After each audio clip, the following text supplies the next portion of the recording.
the video of the president yesterday, guys. What he was saying on the South Lawn is that I want to make clear the Secret Service needs more help, and I think Congress should respond to their need. Look, there's a battle over money. There's a battle over resources. There's a battle over management. Where do you come down on this? If it's number one, number two, or number three, or all three above? Well, it's probably all three, but Bill, listen, management leadership is absolutely vital here. Yesterday, I released a whistleblower report, comprehensive report of all of the whistleblower information that has come to my office since July.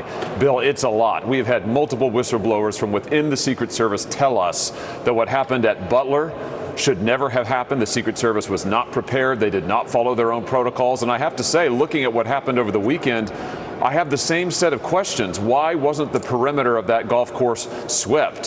Why did agents not find a guy who was there for 12 hours before he started pointing a rifle at the former president of the United States? I mean, clearly, we've got some issues here with the Secret Service, and I think it begins at the top. Okay, two things here. Here's the acting Secret Service Director, Ronald Rowe. Just yesterday, he was asked a very specific question that you just described there.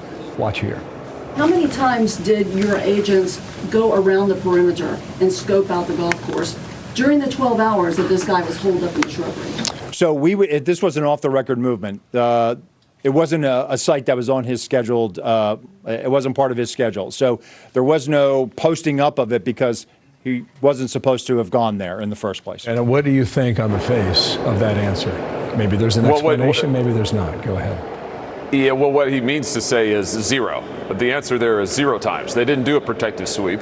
And when he says that it was off the record, it just means it wasn't publicly available.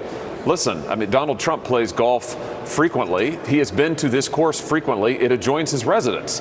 It's not as if they parachuted him in somewhere where they'd never been before. Clearly, the shooter, the would-be assassin, thought he might well be there, and he was able to camp out for 12 hours and have nobody come up to him. I have to tell you, Bill, this is a lot like Crooks, the other assassin back in Butler, who was able to get on that roof, able to take a line of sight and ultimately take shots, and nobody did anything until he started shooting the president. I mean, really, this is totally unacceptable, and Secret Service has got to provide some answers. Okay, so, and one of these reports, I just want to read this for our audience, ask you a very specific question. The resulting findings are highly damaging to the credibility of the Secret Service and DHS, Department of Homeland Security. They reveal a compounding pattern of negligence, sloppiness, and gross incompetence that goes back years, all of which culminated in an assassination attempt that came inches from succeeding. That's referring to Butler 2 months ago. What do you mean it goes back years? Define that for our audience here.